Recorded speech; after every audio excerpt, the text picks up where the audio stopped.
Hello, everyone, and welcome to this second webinar of our Cancer Survivor to Financial Survivor webinar series. My name is Yeshua, and I'll be facilitating this webinar series for the Canadian Cancer Survivor Network. On behalf of CCSN, I'd just like to thank you for attending today's webinar, which is the first of two webinars on disability benefits. So as you may know, CCSN is no stranger to webinars for our network of patients, caregivers, and survivors. The objective of this series, however, is to provide information and resources to help improve the financial situation experienced by cancer patients, caregivers, and families as they navigate life with and after cancer. So if you'd like to learn more about CCSN, please visit our website at survivornet.ca. You'll find plenty of information there on us, as well as news, events, and other resources that we think you'll find helpful. I have two quick announcements before I hand things over to our presenter. This webinar is being recorded, and it will be available shortly on YouTube. The video link will be sent out to your email or to the email that you provided when you registered, so you can share this resource or go back and watch it again if you'd like. And the second thing is that at the end of our presentation, we'll have a short Q&A session. However, you don't have to wait until the end to ask your questions. There's a little question section there in the bottom right hand of your screen that you can type your questions in anytime as they come up, and that way we can have them queued up. So with that said, CCSN is pleased to welcome our presenter for tonight, Gillian Reese. Gillian is an income maintenance staff lawyer and managing director at Willowdale Community Legal Services. Her practice includes social assistance, old age benefits, and some tax benefits. And she's going to be presenting for us tonight. Great, thanks so much for having me here, Yeshua. So today what I'm going to be talking about is social assistance in Ontario. I'll give you a general overview of eligibility for Ontario Works and ODSP, Ontario Disability Support Program. So a little bit about me and my organization. I work at Willowdale Community Legal Services. We're a nonprofit funded by Legal Aid Ontario, and we're part of a network of 79 other community legal clinics across the province. There are general service clinics who have a certain area that they serve. Our area is Northeast North York.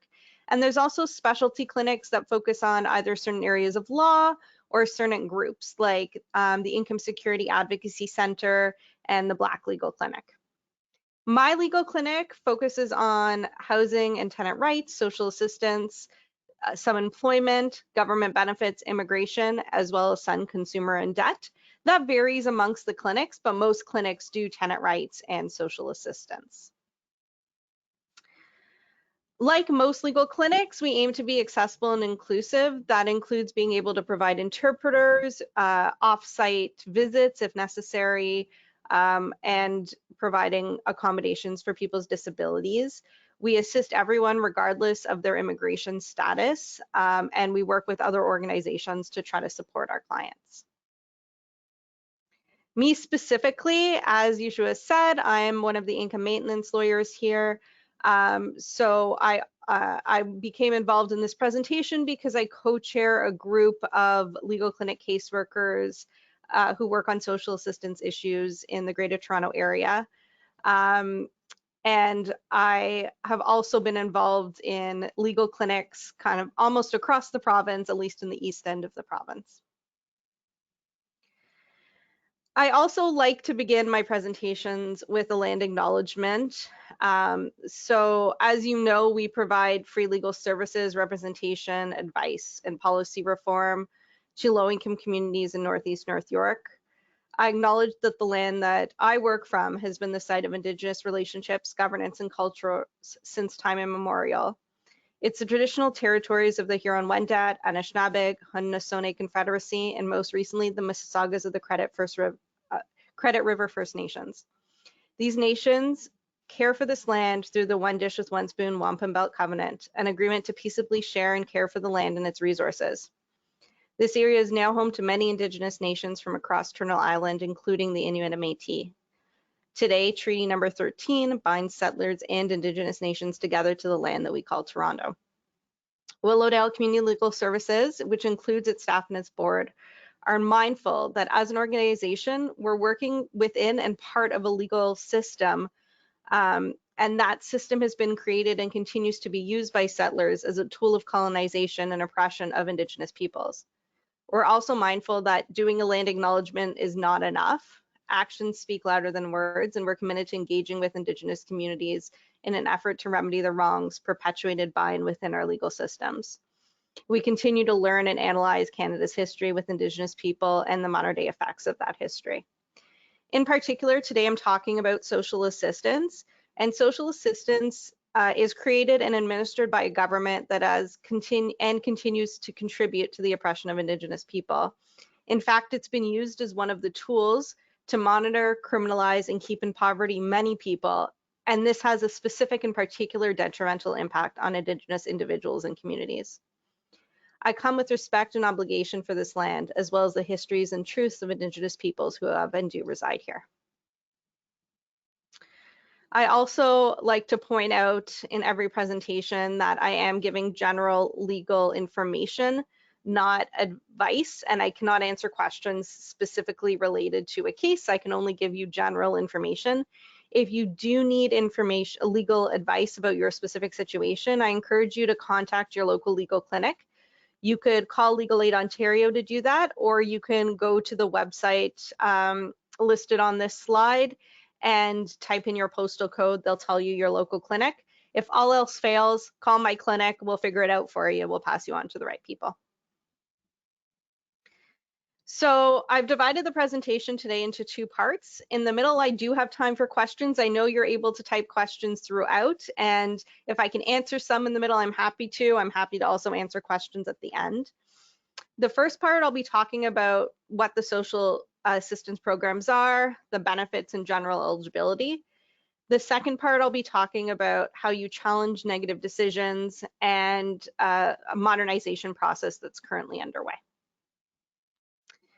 I'll note too that I'm talking about social assistance in Ontario specifically. If you don't live in Ontario, unfortunately, this isn't going to apply to you, and you'll have to look up the programs in your particular province. Social assistance is something governed by provincial governments.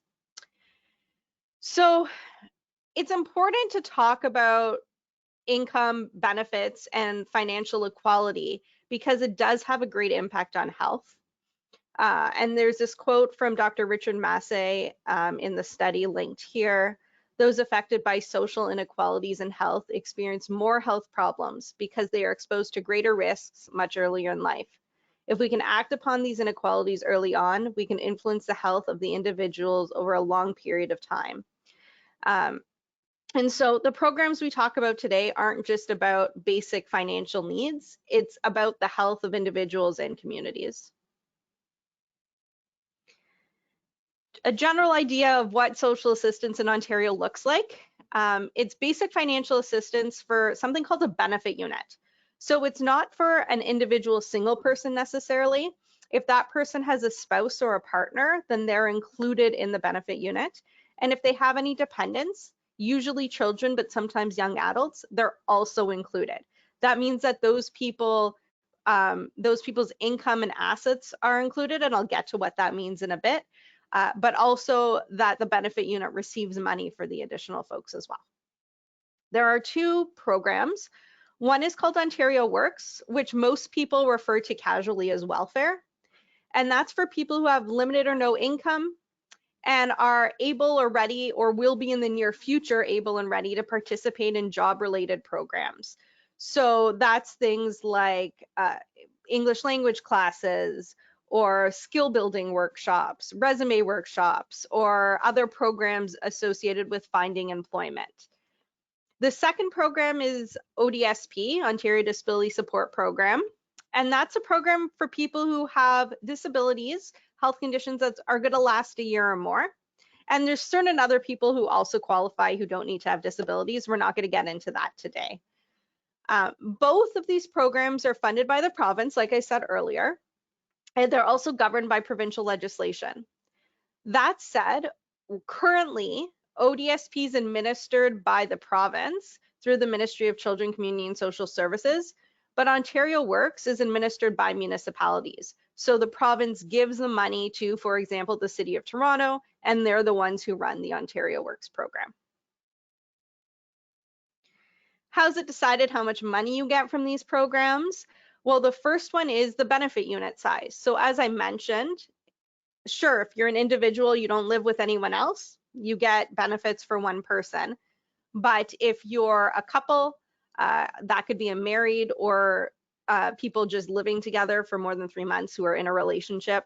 If you have children who are under 18 or over 18, that's all going to impact the amount of money that you're paid. The second factor is your shelter costs. So you get two kinds of benefits from these programs. One is for your basic needs, and everyone gets that amount. And the other is up to a maximum of shelter cost. The reality is that these costs, and I will reiterate this throughout, the amount of money available through social assistance is far too low. And the amount designated for shelter is usually less than what someone actually pays in rent. However, it's possible for someone to be in a situation where perhaps they're renting out a room or they're living in their parents' basement, they pay a bit less money per month. If it's less than the maximum shelter benefit, then they don't get the maximum shelter, they only get what their actual costs are. There's also some other benefits, and I'll go through those as well in a bit. And then you factor in income deduction. So if you have income, then that's often deducted from the benefits that you receive through social assistance because it is a program of last resort. So I mentioned the rates are inadequate, they're too low. What are the rates? As a single person, your maximum basic needs and shelter is $733 a month. As a couple, it's $1,136. You'll notice there's very little extra if you have a child. And that's because they expect you to pay for the costs associated with your child through the Canada Child Benefit, which is also known as the child tax benefit. ODSP rates are slightly higher. There was a 5% increase in ODSP in September that was not applied to Ontario Works benefits. So the amount for a single person on ODSP is $1,228, still woefully inadequate, but higher than it was a few months ago. I mentioned there are other benefits. So how do you make it higher than the $733 a month or $1,200 a month? Well, you can see if you're eligible for any of these other benefits. And while caseworkers are supposed to ask you about it, that doesn't always happen. And in particular, they don't necessarily go through every single benefit available in the program. I want to talk about a few of these today because there are some that we tend to see our clients who have cancer use the benefits more often than maybe some other benefits or some other individuals. The first one is the special diet. There are some cancers for which you can get special diet, but a lot of people are eligible for special diet and don't even know it. If you have diabetes, if you have hypertension, a lactose intolerance, or a wheat allergy, those are all conditions that entitle you to a little bit more money every month to help pay for your groceries. And you would get that form by asking your caseworker for it. That amount is also considered when they look at if you're eligible for any benefits at all, or if your income, for example, is too high otherwise. So the special diet amount is really important.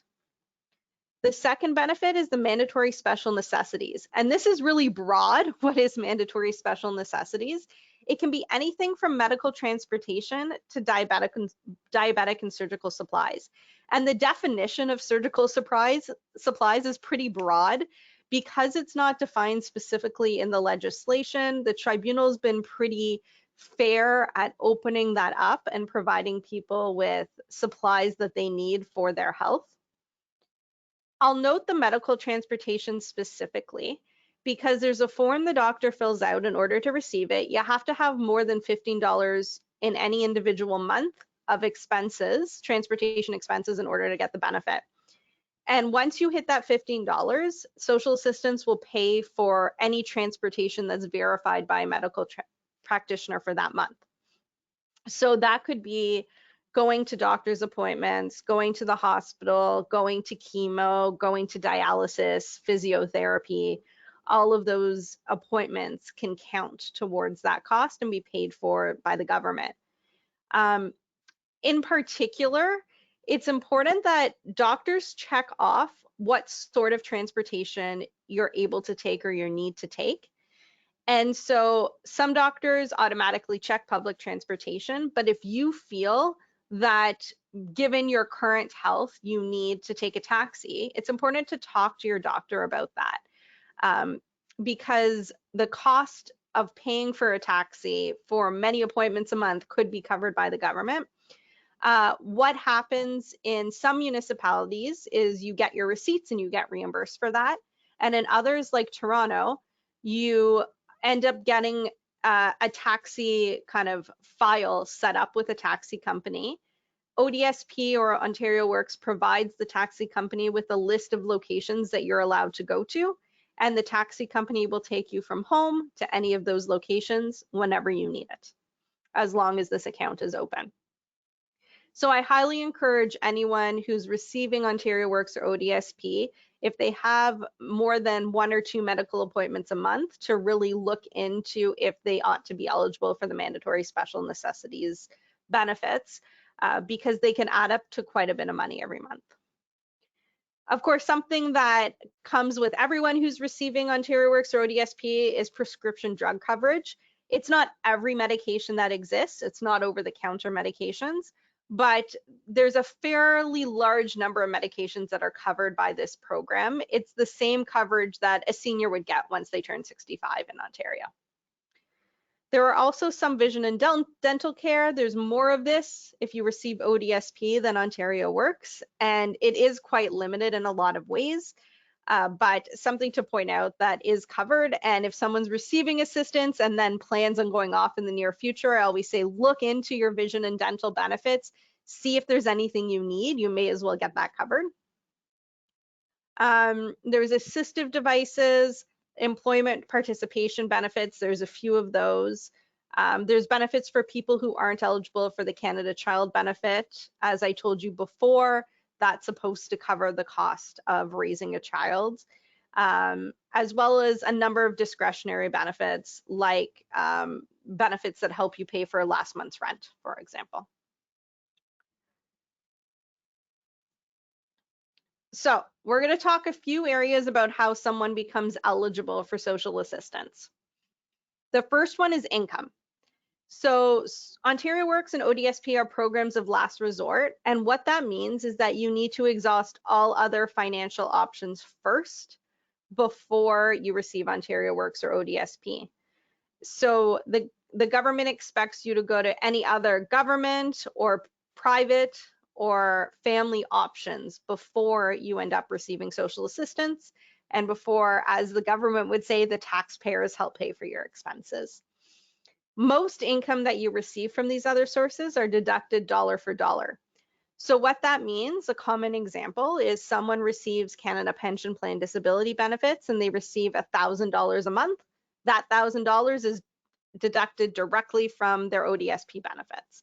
So it means their total is only going to be what ODSP would have been. They're not going to get more just because they're entitled to both benefits. And if you receive more money than the social assistance amount, you're not going to get social assistance, and you're not going to receive the benefits associated with social assistance unless you're in one of a few very rare circumstances. Earned income is treated a little bit differently. So on ODSP, and after 3 months of being on Ontario Works, there's a formula that makes it that about half of the earned income that you receive is deducted from your assistance. This is a way to encourage people to work while they're receiving assistance. Also on ODSP, you can also get a work-related benefit. So it's kind of like the first $300 you get a month is you're able to keep. And then after that, 50% is deducted. There are also people who can earn money that are entirely exempt. So if a child, for example, you have a kid who's at university or in high school, is studying full-time and is working on the side to afford, you know, their personal expenses, entertainment, that sort of thing, that's entirely exempt. It's not going to count against the social assistance. But it's important to know that as soon as that person is out of full-time school, they have to start reporting their income because it will be deducted and they'll catch up on you if it's not reported. A few other types of income are exempt, which means they don't count against your social assistance. I'm going to point out a couple today, but if you have more questions about it, feel free to ask or contact your local legal clinic if you have questions in the future. One of them is gifts, which most people don't even think is paying income, but gifts are income. Any money that comes to you is income. So up to $10,000 a year in gifts are exempt, which means you can receive money from family, friends. If there's specific kinds of trusts that are paying money out to you, you can receive $10,000 a year. And it's entirely exempt if it's to pay for certain items. So if someone says, I'm going to gift you $200,000 for a down payment for a house, they're allowed to do that. That's not going to impact your social assistance. Or I'm going to gift you $30,000 to buy you a car. You don't have a car. I know it's really important to you. That's not going to count against your social assistance either. Those things should, however, be told to social assistance if you're receiving benefits, because it will eventually come up when they're doing a check of your bank accounts or something like that. And it's easier to explain things in the moment than it is to then explain it later and get documents and that sort of thing. Another thing that's exempt is compensation awards. So if you're in a car accident, you get a pain and suffering award, that would be exempt as well. Not all benefits are exempt though. So if you get compensation for loss of income, that's not going to be exempt. But pain and suffering will be for ODSP up to $50,000 for Ontario Works. As I said, there are a few other things that are as well. So if you have questions about if certain kinds of income that you receive or have received would count against social assistance, then feel free to ask now or to your local legal clinic later. The second kind of eligibility is assets. Assets are anything that you own. So that could be a house, a car, a stamp collection, or a boat. So anything you have of value, it doesn't just have to be the money in your bank account, counts as an asset. So there are limits, and then just like income, there are exemptions to that as well. So the limits for a single person, Ontario Works, it's $10,000, and ODSP, it's $40,000.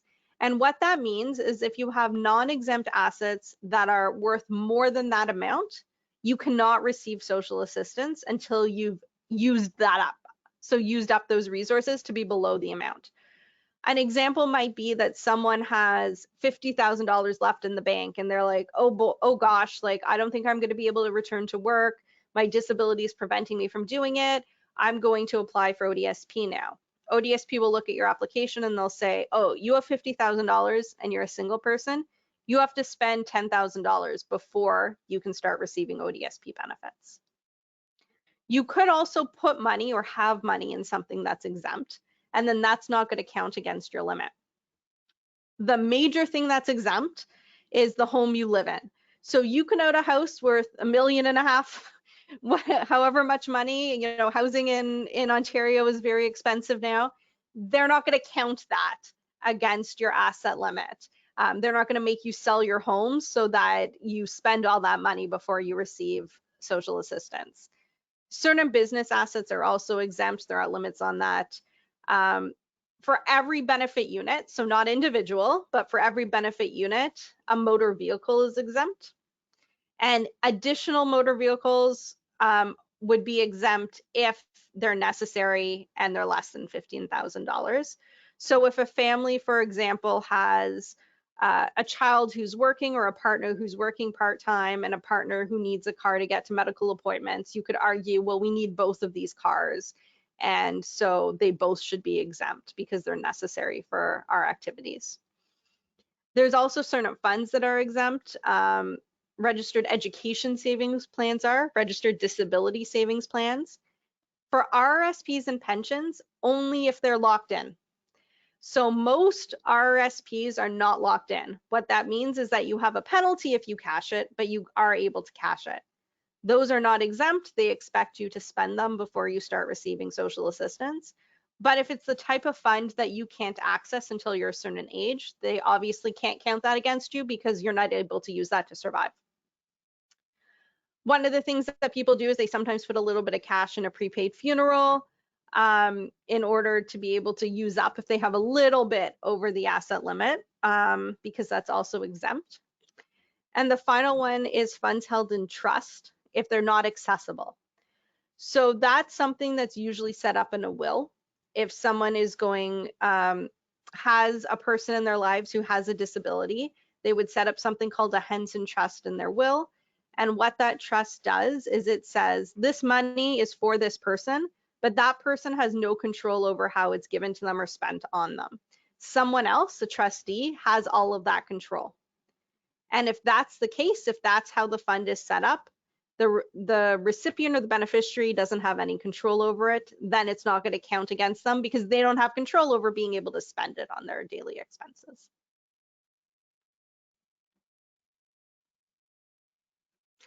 Third area of eligibility is immigration status. I could talk to you for 2 hours about immigration status eligibility alone, but very quickly I'll point out that everyone is eligible for social assistance regardless of their immigration status, unless something very specific is happening. If they are a visitor, if they are a tourist, or if they have an active deportation order against them. An active means that the government's able to deport the person. Even if these things are true, it's possible they are still eligible. So we're noticing that a lot of social assistance offices are denying people with precarious immigration statuses and maybe not even making decisions, just telling people you're not eligible, go away, go apply to be a refugee, go regularize your status and come back to us. And that's just not how the law is written, even though that's how perhaps the government wants to interpret it now. And so if you or someone you know is in that situation, I really encourage you to contact a legal clinic because there are ways of obtaining benefits for people with precarious immigration status. And that often has to be done if someone has a sudden disability where they were going along just fine beforehand, but suddenly they're not able to do the activities they were doing before, and maybe they haven't had a chance to regularize their status. The last kind of eligibility I'll talk about very briefly is disability eligibility. So there's going to be a presentation on this, I believe, next week by my colleague Daniel, and he'll go into more details. But the big difference between getting Ontario Works and getting ODSP is usually proving that you have a disability. So those decisions are made by an independent part of the ministry, and it's based on a package completed by the person applying as well as by their medical practitioner. Usually that's a doctor, registered nurse, that sort of thing. Packages for disability can be picked up at the Ontario Works or the ODSP offices. And what you're looking to show is that you have substantial symptoms that substantially limit your daily life and will last 1 year or longer. And there's all sorts of challenges associated with getting this filled out. Particularly, we're finding for our clients who are experiencing cancer for the verification of it lasting 1 year or longer, because doctors like to be pretty hopeful that things are going to improve and that you're not going to have the same symptoms. And without that 1 year or longer, you're not going to be able to get ODSP. So Daniel's going to go into more detail about exactly what needs to be done to become eligible for ODSP as a person with a disability, like I said, next week. So those are the 4 areas of eligibility. So income, assets, immigration status, and disability. I do have a little pause here in case anyone has questions that we wanted to address now. Yeshua, I'm not sure if there's any that are available or if you want me to just move on to the next part and save them for the end. We have one here that might be interesting, and before we go forward. And the question is, are ODSP benefits, are they able to be given retroactively? This person's spouse has not been able to work since 2003. So I'm not sure if they're looking for 19 years worth of ODSP benefits. However, it's a valid question, I think. So that's a great question. Unfortunately, not for ODSP. So ODSP benefits can be retroactive, but it's only to the date of application. So unfortunately, the process for getting ODSP can take quite a while, particularly if you have to appeal a negative decision. And I'm about to talk about doing appeals. And so if they back pay you, it's only to the date of application, not to the date of disability. There are some benefits that can date back further, like Canada Pension Plan Disability. I'm not covering that program today, but that is the type of program that can look back. They're not going to pay you all the way back there, but they can pay you more retroactively than ODSP can. Cool. That's the only question we have right now. And again, I mean, there's a lot of great information that Gillian is giving to us. Oh, there's another question, but just feel free to type them into the question box, and maybe we'll do one more before we move on. This question says, is there a maximum age for eligibility? There is not a maximum age for eligibility, and that's an excellent question, because sometimes even the local offices will say there's a maximum age, and that's just not true. Someone over the age of 65, if they've been resident in Canada for at least 10 years, is going to move on to old age benefits. But sometimes, depending on your family situation, depending on the benefits you're eligible for, your level of disability, you might be entitled to a top up from ODSP or Ontario Works even, although less likely there. On top of that, if you've been in Canada for less than 10 years or living in Canada less than 10 years, you can't prove you're eligible for old age benefits. You actually qualify automatically for ODSP.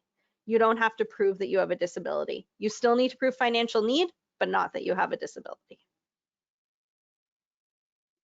Awesome. We have more questions coming in, but I'm going to leave them till the end if that's okay, so we can let you continue. Perfect. Thanks. Okay, so like I said, the next thing I want to talk about is challenging decisions, and that's where I come in. So it's the thing that really motivates me. Social assistance offices don't always get things right, and that can be for a lot of reasons. That's not only their fault. It could be because of, they say you're not eligible because of immigration status, of course, but it can also be that based on your ODSP application, they don't think that you're a person with a disability. It could be that they look at your financial situation. They say, nope, you have too much income, too many assets. It could also be because you have an overpayment. So they say, we paid you too much money, you owe us money back. Or they've denied a specific benefit. They've said that you haven't provided all the information they need. All sorts of reasons why you could want to challenge a decision made by a local office. And sometimes it's about providing additional information, and legal clinics can often help with that. And other times it's about actually going through an appeals process. So today I'm going to lead you through what that appeals process would look like. There are essentially 6 steps. You don't necessarily go through all these steps. Sometimes things get resolved earlier, but I'll explain briefly what each of them are to you. The first one, and the one that's, I think, the most important in a lot of ways, is the internal review. So as soon as there's a decision by Ontario Works or ODSP, you have 30 days to challenge that decision. And it would be excellent if those decisions were all in writing. They're supposed to send you a letter every time they make a decision, but that doesn't always happen for various reasons.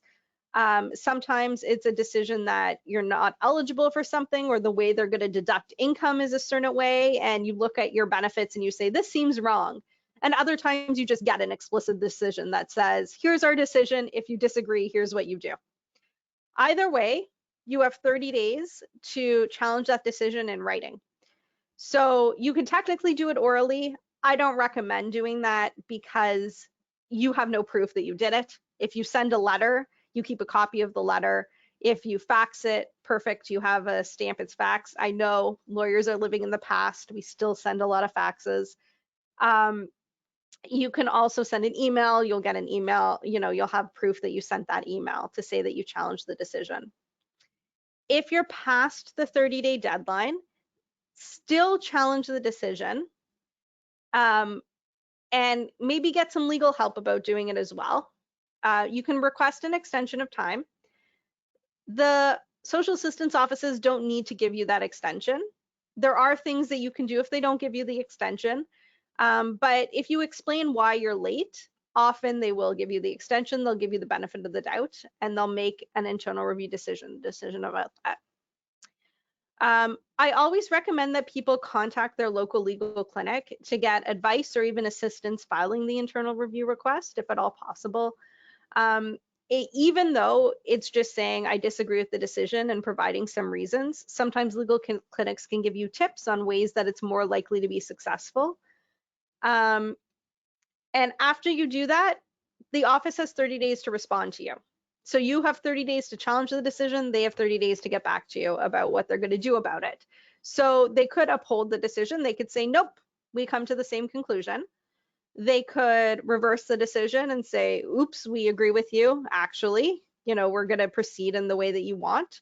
Or it could be somewhere in between, like we don't fully agree with you, but we're going to do this or that. An example of that where that happens a lot is with overpayments. So if social assistance, ODSP say, we paid you too much, you owe us money back, they're currently deducting 10% of your benefits to repay it. So if you get $733 a month, they're now taking 10% of that in order to repay what you owe them back, what they overpaid you.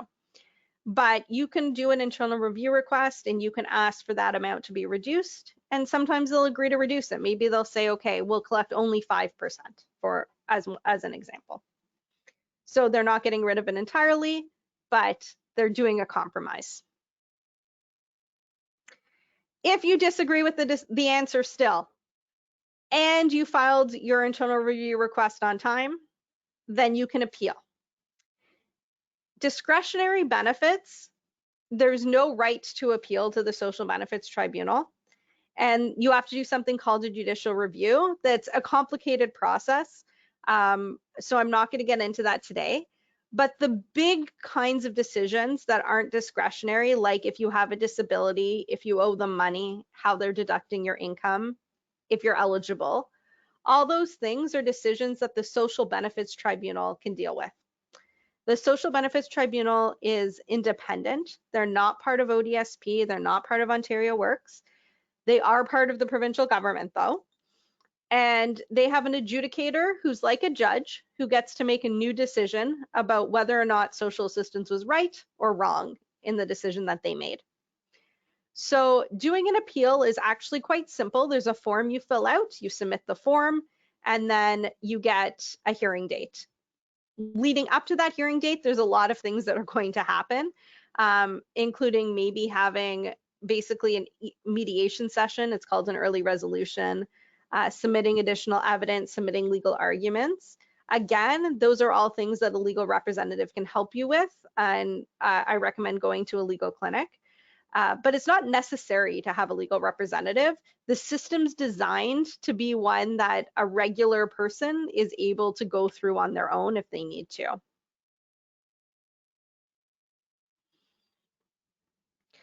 Just a few notes. We are still in a pandemic. The Social Benefits Tribunal will accept unsigned appeal forms if they're presented by legal counsel. So if the legal clinic, if we send an appeal form, we can sign it on our client's behalf if the client can't come here because they're worried about COVID-19 or because maybe our office is closed if there's an outbreak, that sort of thing.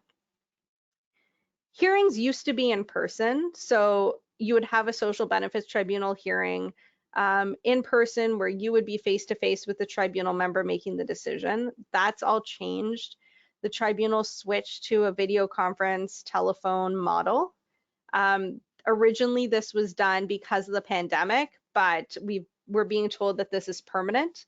A lot of our clients don't like it as much. They don't feel like they're heard in the same way as they did when it was in person. If you have a reason why you prefer in person, either disability accommodation or something about your hearing just makes it that it's going to be that much harder to do it by phone or video conference. It could be you don't have a phone or you don't have internet, which if you're on today, you probably have access to, but not everyone does. Then you can request an in-person hearing, and they've committed to scheduling those now moving forward. There has been a long wait for hearings, and I mentioned earlier this process can be long. If you apply for ODSP, you're denied. To go through the whole process normally can take 8 months to a year. There are people who've been waiting for over 2 years at this point. The tribunal's trying to catch up on these, but not everything has been caught up yet. So there are still people waiting quite a long time.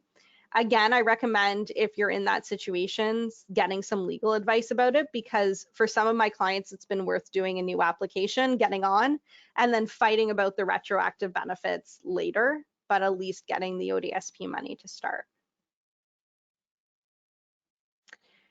Okay, so the last big thing I wanted to talk about was what we can do as communities to impact what social assistance looks like in the province. And I've kind of shown my cards in a lot of ways that I think there are some inadequacies about social assistance, including the amount of money people receive, how people with precarious immigration status are treated. And the good news is that community can change how these systems work. So the big example and the big opportunity right now is what the government's calling modernization. So in September 2020, the province announced plans that they're going to modernize social assistance, which is basically a fancy way of changing how it's delivered. They premise this on COVID-19, the pandemic, things that they've seen during the pandemic that they want to adopt or change, but it really is part of a system that's been ongoing for many years.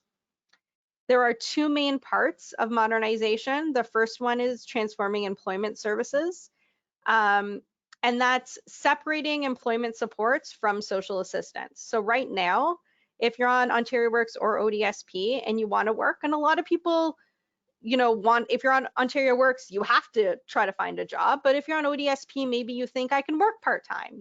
There are things that I can do. I don't want to be on social assistance forever. I can handle a certain amount or a certain kind of work. Then Ontario Works would help you find a job, and they would provide all sorts of services, wraparound services to help you get to that point where you can do that. And the government right now is separating that out. So it's saying social assistance is no longer going to help people find work. Instead, we're going to have employment organizations in each region who deliver that service. And right now there are bids going on throughout the province. So some provinces have the organizations decided, others we're still getting to that point. And there's been three kinds of organizations chosen. There's been for-profit multinational corporations, there's been international nonprofit corporations, as well as municipalities who've been selected. And there's a lot of potential benefits associated with this, but also a lot of questions about for-profit corporations being able to benefit off of the limited resources that exist to help people who are living in poverty who want to find work. The second part is social assistance recovery and renewal. So intakes are being centralized, and there's an automated risk-based eligibility determination, which involves an increased use of digital tools. So I ranted a little bit about immigration status before, and in fact, the online application right now, if you have precarious immigration status, you can't even apply for social assistance right now. The second part is changing how it's delivered so that there's two different staffs, one who delivers the financial component and one who delivers kind of the stabilization supports, the services that are going to help the person that aren't money related, aren't specifically money going right to them. So what do we think about that at Legal Clinics? Number one is that you can't modernize social assistance without raising the rates. Rates need to be a living wage because people need to survive.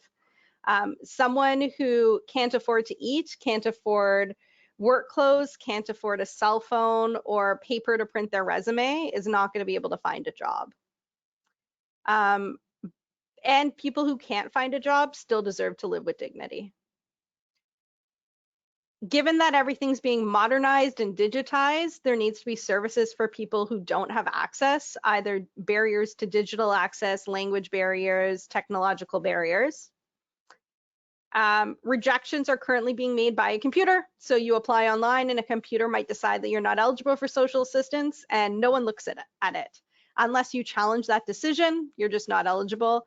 So we believe someone needs to be reviewing these because social assistance is complicated, as I've just talked about for 45 minutes, about all the complications associated with it. Of course, we don't want to see corporations benefiting from the services provided to the most vulnerable in our societies. We need to recognize the complexities of people living in poverty, including all the supports that are needed. And all of these changes really should be co-designed with social assistance recipients who have lived experience, who know how the program works and know how it needs to be changed in order to improve.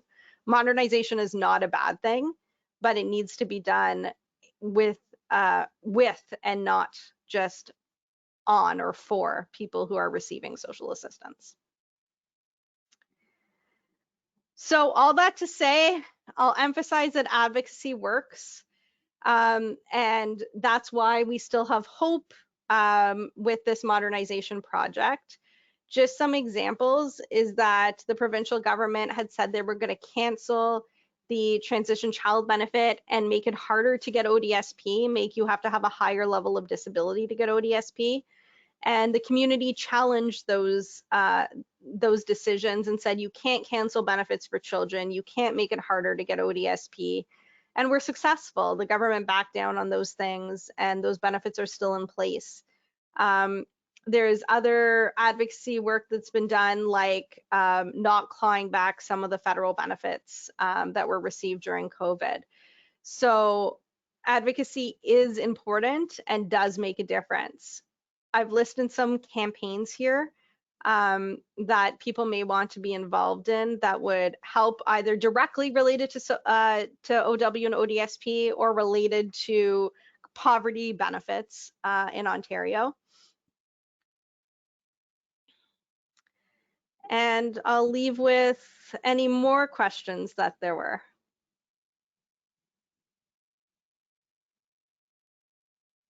Okay, that was a really informative presentation. So thank you so much, Gillian, for that. We do have a couple questions here. This one's I'll start off with a longer one. This one says, for young adults on cancer treatment that turn 18 and are not able to go to school or work, as their nurse, if we feel they are eligible, I advise them to apply for ODSP. I support them with the process, and they have to apply for OW first and always get denied because they are financially supported by their parents. They then have to apply for ODSP. Is this the expected process? Well, thank you for supporting people in this process. Having people like you who support people who are in need of social assistance is really key. A lot of people get lost because they don't have that sort of support. So thank you. You don't need to apply for Ontario Works before you apply for ODSP. ODSP offices like you to do that. And the reason for that is because if you apply for Ontario Works first, then ODSP doesn't need to do the financial piece. They don't need to assess your financial eligibility because Ontario Works has already done that. The benefit to recipients or applicants is that Ontario Works acts more quickly. That's not 100% true with the centralized intake system. We're finding that people who apply online or through centralized intake for Ontario Works can be waiting a few weeks now, which was never the case in the past. In Toronto, I recommend calling, not filling out the online form, but regardless, centralized intake has slowed some things down. But in general, still, OW applications are faster than ODSP applications. They're more responsive. That said, there are people who, for many reasons, don't want Ontario Works or aren't eligible for Ontario Works before they get ODSP, and they can apply directly to ODSP.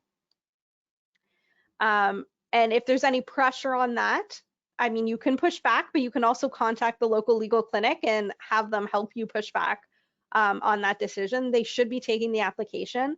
I have in the past filed ombudsman complaints when the local office has refused to take an application, and it's very effective.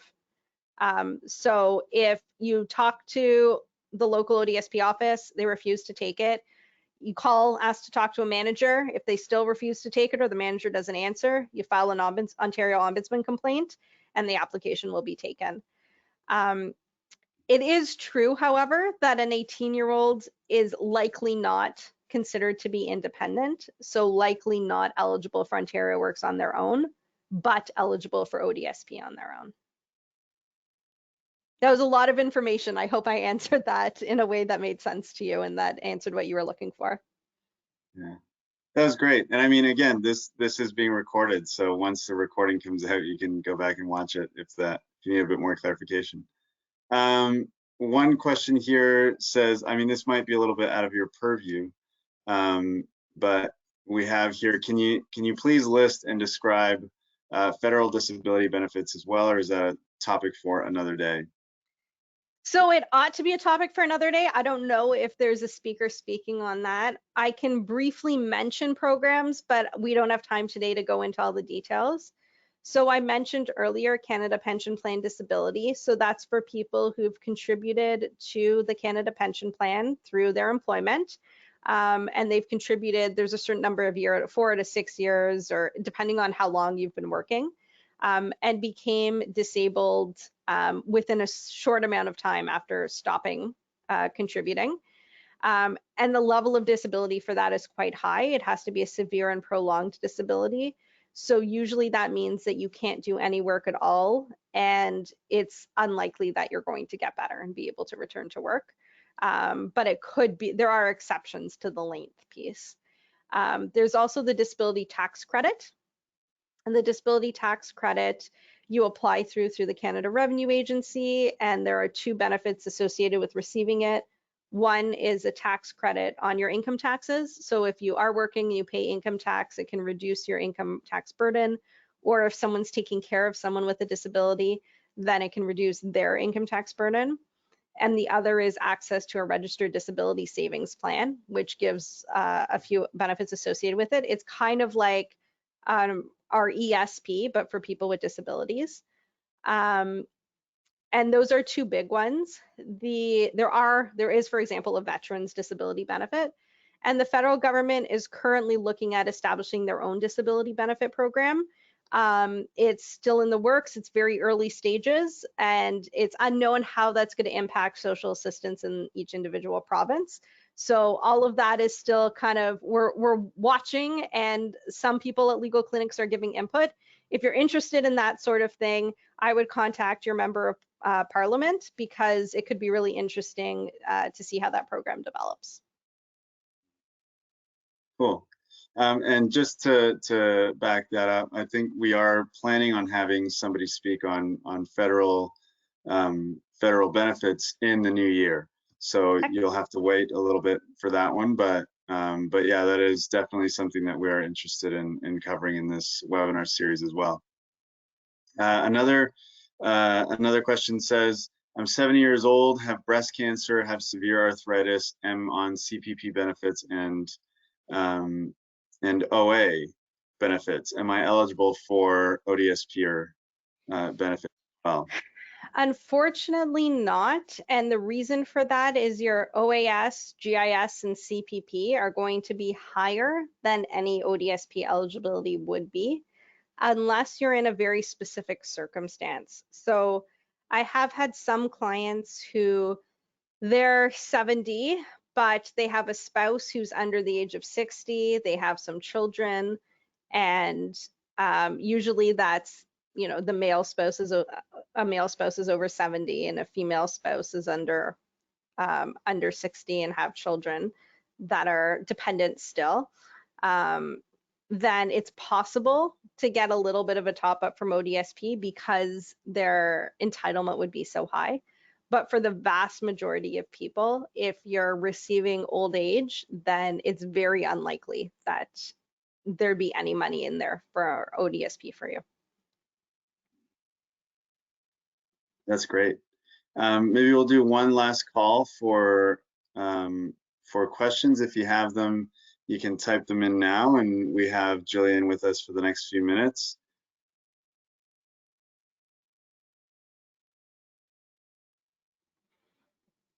Maybe not. Okay. You've answered all the questions, Gillian. Excellent.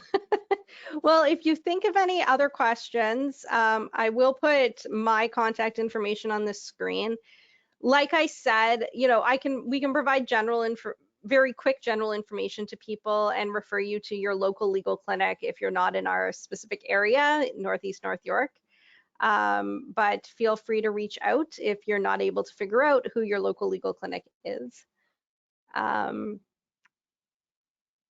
And I'll put up your information as well, Yeshua. Thank you. Yeah. So thank you. We just want to thank everybody for attending tonight's webinar.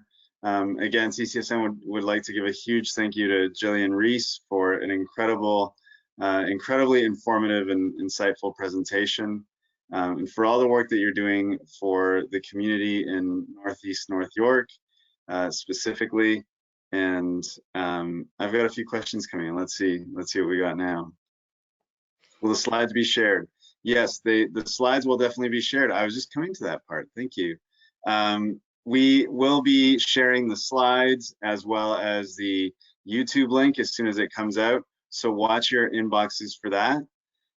If you use, or if you're not getting our emails, check your inbox or check your junk mail or spam, as we use a third-party email service.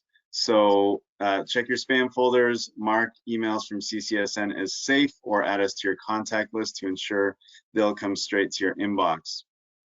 This is a new webinar series that we're calling Cancer Survivor to Financial Survivor, where we want to, again, just provide resources for people who are living with and after cancer, as well as for caregivers and families. So registration information for next week's webinar will be out soon.